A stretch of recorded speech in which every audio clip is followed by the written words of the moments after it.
Disclaimer. This podcast episode is for educational and entertainment purposes only. It is not medical advice, not a diagnosis, and not a treatment plan. Peptides discussed here are not approved for most uses, may carry serious risks, and may be illegal to purchase or use in certain situations. Always talk to a qualified medical professional before using any peptide, supplement, or medication. Never self-treat a medical condition based on something you heard online. Alright friends, welcome back to the podcast. Today we are doing a super important episode because I want to make peptides simple. Like actually simple. Not confusing. Not intimidating. Not overly scientific. Just a real conversation about what peptides are, why people are obsessed with them, what they can potentially do, and what you should absolutely understand before you ever even consider using one. Because peptides are one of those things that people hear about and instantly think one of two things. They either think, oh my gosh, that's the magic shortcut to fat loss and anti-aging. Or they think, that sounds like some shady underground science experiment, and I'm not touching it. And honestly, both reactions are understandable. So let's slow it down, and let's break it down. Let's start with the most basic question. What is a peptide? A peptide is basically a short chain of amino acids. Amino acids are the building blocks of proteins. So, if you want to picture it in your head, imagine proteins are like long necklaces made of beads. Those beads are amino acids. A peptide is like a shorter version of that necklace. It's still made of amino acids, but it's not as long as a full protein. And that matters, because peptides are small enough that the body can use them as signals. That's the key concept. Peptides are signals. They are messengers. They are instructions. Your body already uses peptides every single day. Even if you have never taken a peptide in your life, your body is loaded with peptides. Peptides help regulate hormones. They help regulate immune responses. They help regulate inflammation. They help regulate healing. They help regulate hunger. They help regulate sleep. They help regulate metabolism. Peptides are everywhere in the human body. So when people say peptides are natural, what they usually mean is that peptides already exist in nature and already exist in the body. But that doesn't automatically mean they are safe. Because plenty of things exist in the body that can still become dangerous when you take them in the wrong dose, the wrong form, or at the wrong time. So peptides are not automatically safe just because they're peptides. But they're very interesting. Now, let's go one level deeper. How do peptides actually work? The simplest way to understand peptides is to think of them like a key that fits into a lock. Your body has receptors all over it. These receptors are like locks. When the right peptide binds to the right receptor, it triggers a response. It's like flipping a switch. And that switch might tell the body to release growth hormone. Or it might tell the body to reduce inflammation. Or it might tell the body to increase insulin sensitivity. Or it might tell the brain to change appetite. Or it might tell the immune system to calm down. Or it might tell cells to repair tissue. So peptides are not usually forcing your body to do something unnatural. They're usually mimicking a natural signal that your body already responds to. That is why peptides are so appealing. Because they're not always brute force chemicals. They're more like targeted instructions. Now, does that mean they always work? No. Does it mean they always work the way you want? Also no. But that is the concept. Peptides are communication molecules. They communicate between cells. They tell your body what to do. Now, let's talk about why peptides have exploded in popularity. Because peptides used to be something you only heard about in bodybuilding circles. And now peptides are being talked about in anti-aging circles, biohacking circles, women's wellness circles, weight loss clinics, hormone clinics, longevity clinics, even skincare. So what happened? A few things happened. Number one, we started understanding human biology better. We started learning more about receptors. We started learning more about how inflammation drives aging. We started learning more about how metabolic health affects everything. We started learning more about mitochondrial function. We started learning more about insulin resistance. And we started learning that many diseases and symptoms are not just random. They're connected to underlying biological pathways. Number 2, GLP, One medications blew up. Ozempic, Wegovy, Mounjaro, Zepbound. That entire category changed the world. And here's what a lot of people don't realize. Those are peptide-based drugs. GLP-1 is a peptide hormone your body already makes. So when people started seeing dramatic weight loss results, suddenly everyone started paying attention to peptides. Because it was like, wait a second. If one peptide can change appetite and blood sugar like that, what else is possible? And that curiosity led to a peptide boom. Now, number 3, the anti-aging industry is massive. People want to look younger. They want to feel younger. They want energy. They want libido. They want muscle. They want fat loss. They want better skin. They want better sleep. They want brain clarity. And peptides have been marketed as a way to support all of those things. Sometimes with real science behind them. Sometimes with exaggerated hype. Sometimes with absolutely ridiculous claims. So we need to be realistic. But we also need to be educated. Now, I want to explain something that is critical. There are different categories of peptides. Not all peptides do the same thing. And this is where people get confused. Because someone will say, oh, I'm on peptides. And that could mean 10 totally different things. So, let's break down the main categories of peptides in a simple way. One category is growth hormone secretagogues. That's a fancy term, but here's what it means. They stimulate your body to release more growth hormone. They don't inject growth hormone directly. They encourage your pituitary gland to release it. Examples in this category are peptides like CJC, 1295, ipamorelin, sermorelin, tesamorelin. These peptides are popular for body composition, recovery, sleep improvement, and anti-aging. But they also come with potential risks. And I'll talk about that later. Another category is metabolic peptides. These affect blood sugar, appetite, fat burning, and metabolic health. This category includes GLP-1 related peptides. Examples include semaglutide, tirzepatide, retatrutide, and experimental peptides like cagri-peptides and amylin-related peptides. These peptides can be extremely powerful, but they also have side effects. Another category is repair and healing peptides. These are popular for injuries, joint issues, gut healing, inflammation reduction, and tissue regeneration. Examples include BPC 157, TB 500, GHKCU, and others. Some of these are used in skincare, some are injected, some are topical. And these are probably some of the most commonly talked about peptides in the peptide world. Another category is immune peptides. These affect immune system signaling. Examples include thymosin alpha, 1, thymulin, and other thymus-related peptides. These peptides are often discussed for immune modulation, chronic illness, autoimmune issues, and viral recovery. But they are not something you should play with casually. Another category is brain and cognitive peptides. These are peptides that affect neurochemistry, focus, anxiety, mood, memory, and neuroprotection. Examples include Cmax, C-Link, dihexa, cerebralicin, and others. Some are nasal sprays. Some are injectable. Some are extremely experimental. Another category is sexual wellness peptides. These include peptides that affect libido and arousal pathways.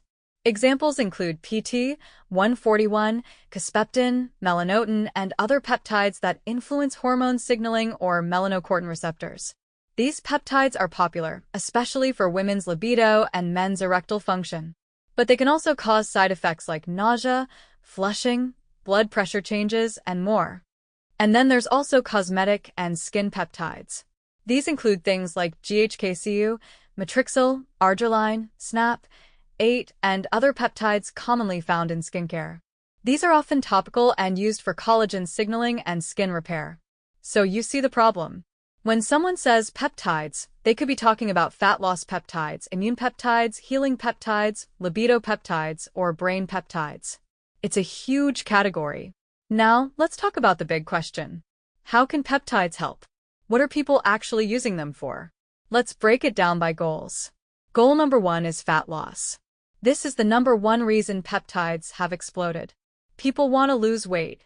They want to reduce appetite. They want to improve insulin sensitivity. They want to burn fat without feeling like they're starving. Metabolic peptides like GLP-1 related compounds can reduce hunger dramatically. They slow gastric emptying. They improve blood sugar control. They reduce cravings. They can even shift the way the brain responds to food.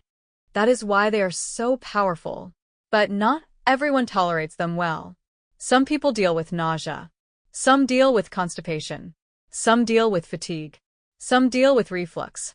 And some people lose weight too fast and end up with muscle loss if they're not careful. So peptides can support fat loss, but you still need protein intake, resistance training, hydration, and smart nutrition. Peptides are not magic. Goal number 2 is muscle building. This is where growth hormone-related peptides come in. Growth hormone is not the same as testosterone, but it does support tissue repair, recovery, and body composition. Many people use peptides like CJC, 1295, and ipamorelin to support muscle recovery and lean mass, especially when paired with training. But I want to be very clear. Peptides are not steroids. Peptides are not testosterone. Peptides are not going to turn someone into a professional bodybuilder overnight. But they may support recovery and help someone train more consistently. And consistency is what builds muscle. Goal number 3 is recovery and injury healing. This is where peptides like BPC 157 and TB 500 get discussed constantly. People use them for tendon injuries, muscle strains, joint pain, and inflammation. There are some promising studies, mostly animal-based, and lots of anecdotal reports. But the reality is we do not have massive human clinical trials for many of these peptides. So we can't say they are proven treatments. However, many people report faster recovery, less pain, and improved mobility. And GHKCU, for example, has research showing it may play a role in tissue repair and collagen-related pathways. So peptides may help support healing. But again, it's not magic. If you keep doing the same injury-causing behavior, no peptide is going to save you. Goal number 4 is skin and anti-aging. This is one of the most exciting areas. Peptides are already used in skincare products. That part is not controversial. Peptides can signal collagen production. They can support skin elasticity. They can support repair processes. GHKCU is a famous example because it has been studied for skin repair, hair support, and wound healing. But anti-aging is a tricky word, because anti-aging is not one thing. Anti-aging includes things like reducing inflammation, improving sleep, improving mitochondrial function, supporting hormonal balance, and maintaining lean mass. And peptides can potentially support some of those. But if someone is eating garbage, sleeping 4 hours a night, and stressed out of their mind, peptides are not going to override that lifestyle. Goal number 5 is brain health and mood. Peptides like CMAX and C-Link are popular because they are reported to support focus, mental clarity, stress resilience, and mood. Some people describe them as subtle. Some people describe them as life-changing. But brain peptides are very individual. And you have to be careful.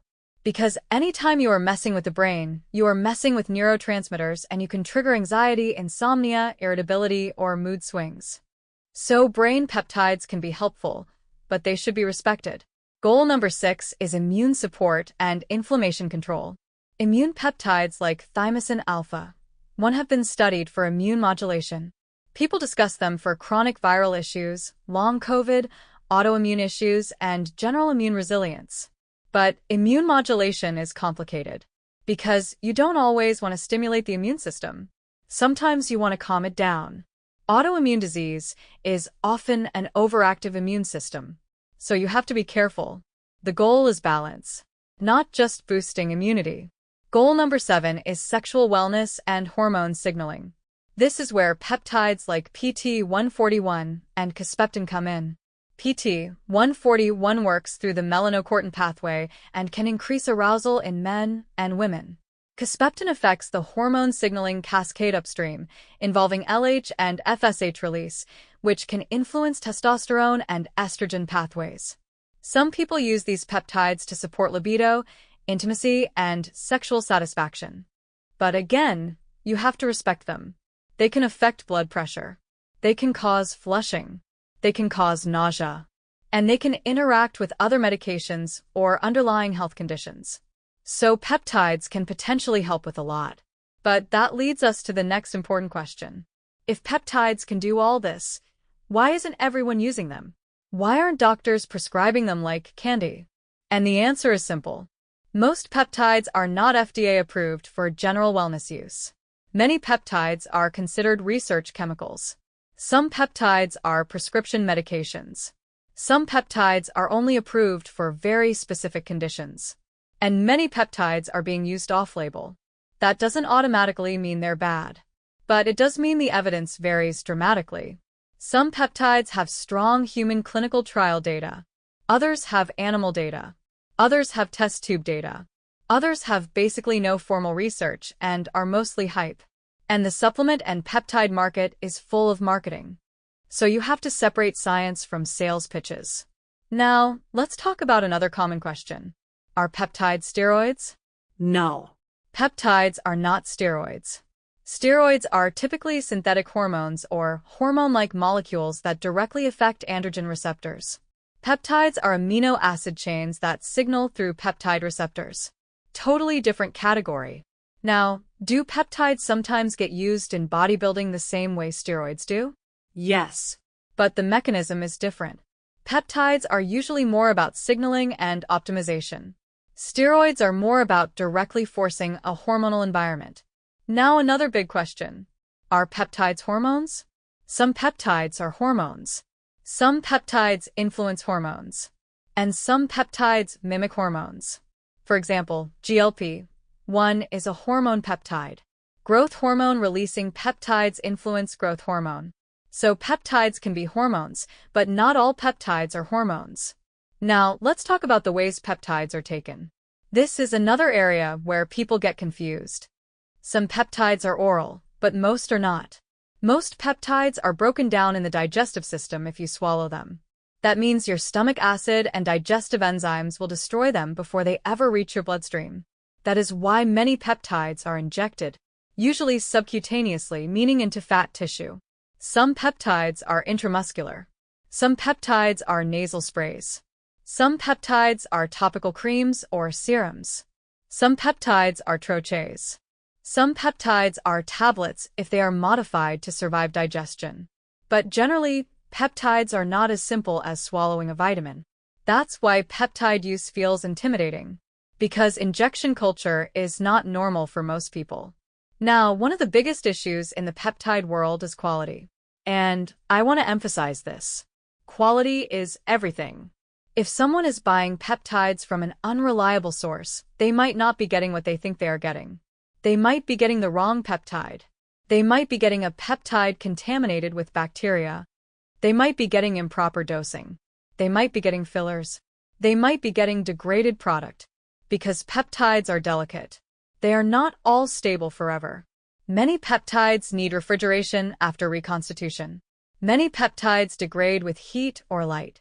So if peptides are mishandled during shipping, stored improperly, or produced poorly, the product may not be effective and it may not be safe.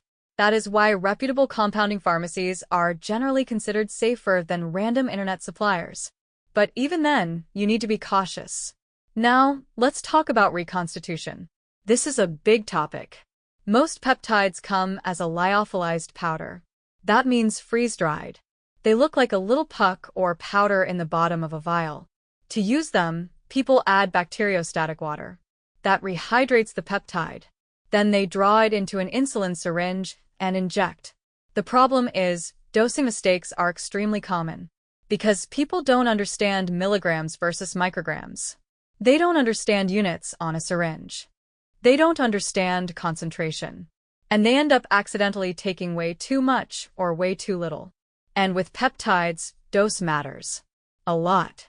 Some peptides have a sweet spot. Too little does nothing. Too much causes side effects. So peptide education is not optional. If someone is going to use peptides, they need to understand basic math. They need to understand how to calculate dosage. They need to understand how to store the product. Now, let's talk about side effects. Because peptides are not side effect free. Even though people online love to talk about peptides like they are harmless, they are not harmless. Let's go through the most common side effects people experience. One common side effect is water retention. Some peptides can cause bloating or puffiness, especially growth hormone-related peptides. Another common side effect is hunger changes. Some peptides increase hunger. Some peptides decrease hunger. If you take the wrong peptide for your goal, you might feel like you are starving all the time. Another common side effect is fatigue. Some peptides make people tired at first, especially metabolic peptides. Another common side effect is nausea. This is very common with GLP-1 related peptides and appetite peptides. Another side effect is headaches. This can happen with several peptides, sometimes due to dehydration, electrolyte shifts, or vascular effects. Another side effect is flushing. This happens with peptides like PT-141 and melanocortin-related peptides. Another side effect is injection site irritation. Redness, swelling, itching, small lumps. This can happen even with clean technique. But it can also happen if someone is reacting to impurities. Another potential side effect is blood sugar issues, especially if someone is combining peptides with medications like insulin or other diabetes medications. This can become dangerous. Another potential side effect is changes in blood pressure. Some peptides can affect vascular tone. Another potential side effect is sleep disruption. Some peptides help sleep. Some peptides can cause insomnia if taken at the wrong time or at too high of a dose. Another potential side effect is hormone disruption. And this is important because peptides that influence growth hormone, gonadotropins, or appetite signaling can shift the body's balance. If someone is using multiple peptides at once, they can create unpredictable interactions. Now, the biggest long-term concern people discuss with peptides is growth signaling. For example, growth hormone is beneficial in some contexts, but growth hormone also promotes cell growth. And when you promote cell growth, there is always a theoretical concern about cancer risk.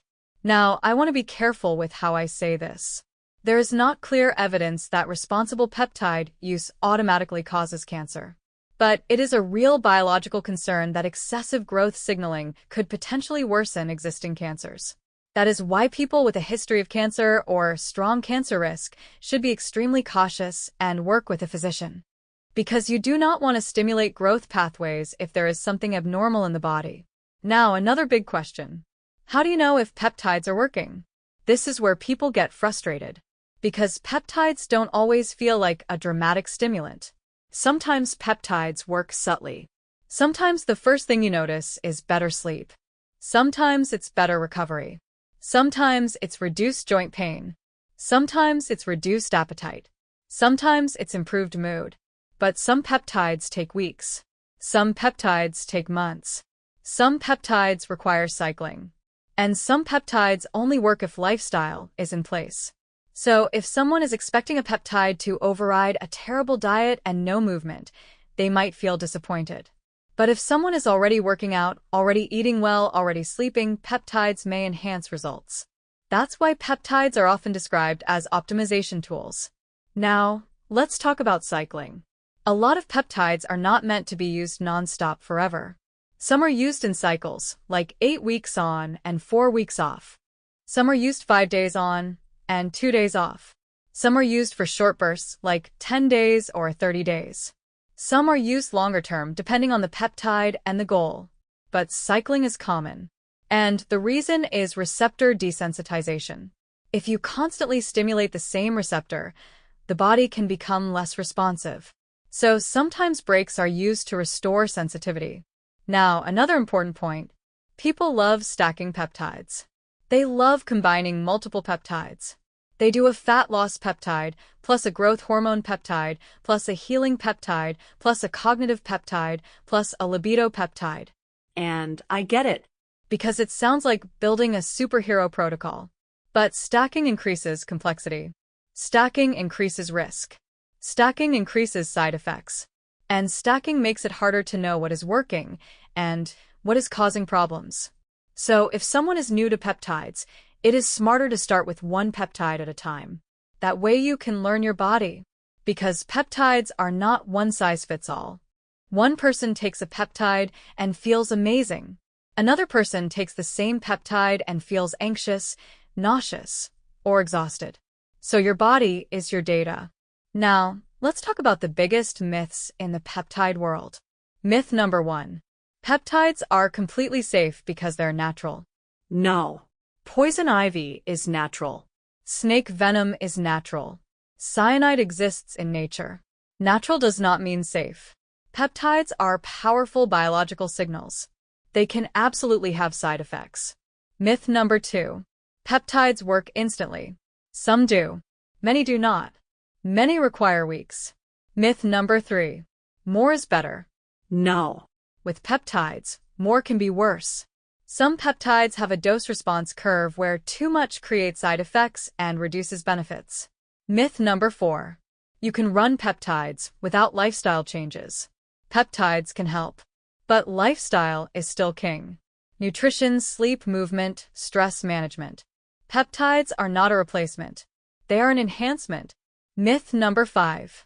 All peptides are the same. No. Peptides vary wildly. Some are well studied. Some are barely studied. Some are pharmaceutical grade. Some are questionable. So you have to treat each peptide individually. Now, let's talk about who peptides might be useful for. In theory, peptides can be helpful for people who are dealing with metabolic dysfunction, people who struggle with obesity, people who have insulin resistance, people who have inflammation issues, people who have injury recovery needs, people who have sleep issues, people who are aging and want to preserve muscle mass, people who want improved skin and tissue repair, people who want cognitive enhancement. But again, that's not medical advice. It's just the general categories people explore. Now let's talk about who should not be messing with peptides. People who are pregnant or breastfeeding. People with uncontrolled medical conditions. People with a history of cancer, unless supervised by a physician. People on multiple medications, unless supervised. People with eating disorders, especially with appetite-suppressing peptides. People with severe anxiety because certain peptides can amplify anxiety. And people who are unwilling to do blood work or monitor their health. Because if you're going to play with biology, you need to monitor biology. Now, let's talk about blood work. If someone is using peptides, especially growth hormone-related peptides, metabolic peptides, or hormone-signaling peptides, blood work is smart. You want to check fasting glucose, fasting insulin, A1C, lipids, liver enzymes, kidney markers, inflammation markers, IGF-1 if you're using growth hormone-related peptides, thyroid function, Sex hormones. depending on what you're using, because you don't want to blindly push pathways without checking what's happening inside your body. Now, another thing I want to mention is legality and regulation. Some peptides are prescription drugs. Some peptides are compounded. Some peptides are research only. Some peptides are banned in competitive sports. Some peptides may fall into gray areas. And the rules can change. So you should always be aware of your local laws and regulations. And if you are an athlete, you should always check anti-doping rules. Because some peptides can absolutely get you disqualified. Now, let's talk about the biggest question people ask. Are peptides worth it? And my honest answer is, it depends. If someone is using a well-studied peptide under medical supervision for a real purpose with monitoring, peptides can be incredibly helpful. But if someone is buying random vials online, stacking 10 compounds, guessing their dose, skipping blood work, and hoping for a miracle, it can become a mess. And sometimes a dangerous mess. Peptides can be a tool. But tools can build a house or cut your finger off. It depends on how you use them. Now, I want to give you a simple way to think about peptides. If you are overwhelmed, here is the easiest framework. Peptides fall into 3 big categories. Number 1, peptides that change metabolism and appetite. Number 2, peptides that support healing and recovery. Number 3, peptides that influence hormones, brain chemistry, or immune function. If you understand those 3 categories, you already understand peptides better than most people online. Now, let's talk about what peptides are not. Peptides are not a replacement for food. They are not a replacement for sleep. They are not a replacement for movement. They are not a replacement for therapy. They are not a replacement for stress management. They are not a replacement for hydration. They are not a replacement for protein. They are not a replacement for discipline. They are not a replacement for consistency. But they can amplify results when those foundations are already in place. Now, I want to address something important. A lot of people get into peptides because they feel like they are running out of time. They hit their late 30s, their 40s, their 50s, and suddenly their body feels different. They gain weight easier. They lose muscle easier. Their joints hurt more. Their sleep changes. Their libido changes. Their energy drops. Their recovery is slower. And they feel like they're doing everything right, but their body is not responding the same way. And that can be incredibly frustrating. So peptides can feel like hope, like a second chance, like a way to get your body back. And I understand that. But I also want you to remember that aging is not a failure. Aging is normal. The goal is not to be 21 forever. The goal is to feel good, function well, and protect your long-term health. So if peptides are used, they should be used with that mindset. Not desperation. Not obsession. Not reckless experimentation. Now let's talk about dosing, because even though I'm not giving you specific dosing instructions in this episode, I want you to understand the concept. With peptides, dosing is often measured in micrograms, not milligrams. Micrograms are tiny. 1 milligram equals 1,000 micrograms. So if someone confuses milligrams and micrograms, they can overdose dramatically. That's why peptide math is critical. And you have to know what you are doing before you start. Now, let's talk about injection technique. Peptides are often injected subcutaneously. That means into the fat layer. Common areas are the abdomen, the thigh, or the upper arm. People rotate injection sites to avoid irritation. They use alcohol swabs. They use sterile needles. They use proper disposal. This is not something to be casual about, because infections are real, abscesses are real, and contamination is real. So if someone is going to inject anything, they need to treat it with respect. Now, let's talk about the mental side of peptides.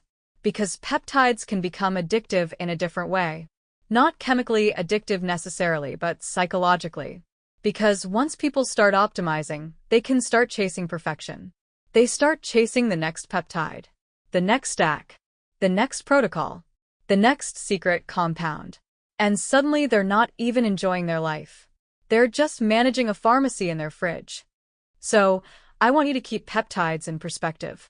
They are tools, not your identity, not your entire personality, and definitely not a substitute for self-worth. Now, let's talk about the future of peptides. Because this is exciting. The future of peptides is massive.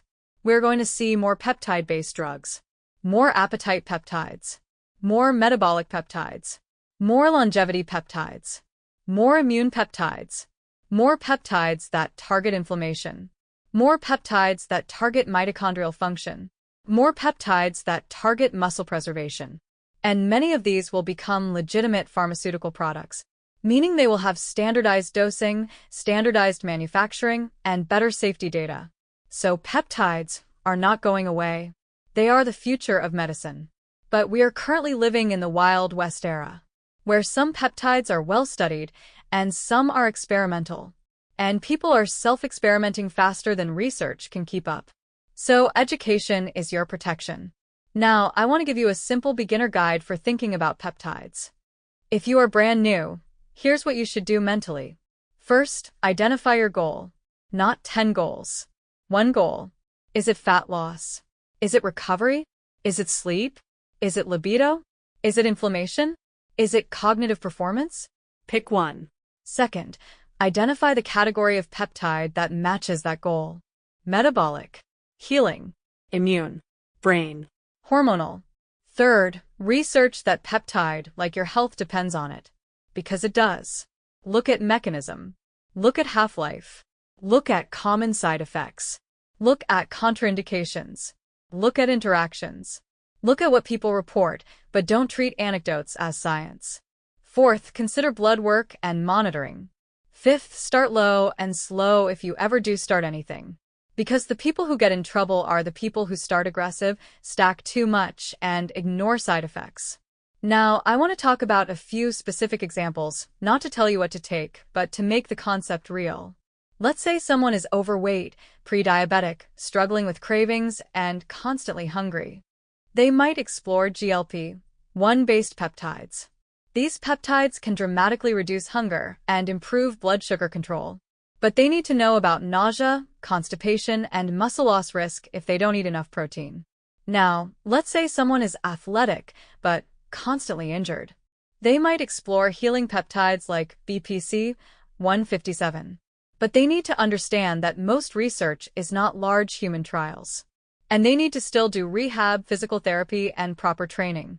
Now, let's say someone is in their 40s or 50s and they feel like their sleep and recovery are trash. They might explore growth hormone-releasing peptides. But they need to understand IGF-1 monitoring, possible water retention, possible tingling, and the importance of not overstimulating growth pathways. Now, let's say someone is burned out, anxious, brain fogged, and struggling with motivation. They might explore cognitive peptides like Cmax or C-Link. But they need to understand that brain chemistry is sensitive. And if they're already on antidepressants or stimulants, they need to be careful. Now, let's say someone has low libido. They might explore PT-141. But they need to understand blood pressure effects, flushing, nausea, and the fact that libido is not just chemistry. It's also stress, relationship, sleep, hormones, confidence, and emotional connection. So peptides can support biology. But they do not replace the full human experience. Now, let's talk about what peptides can realistically do.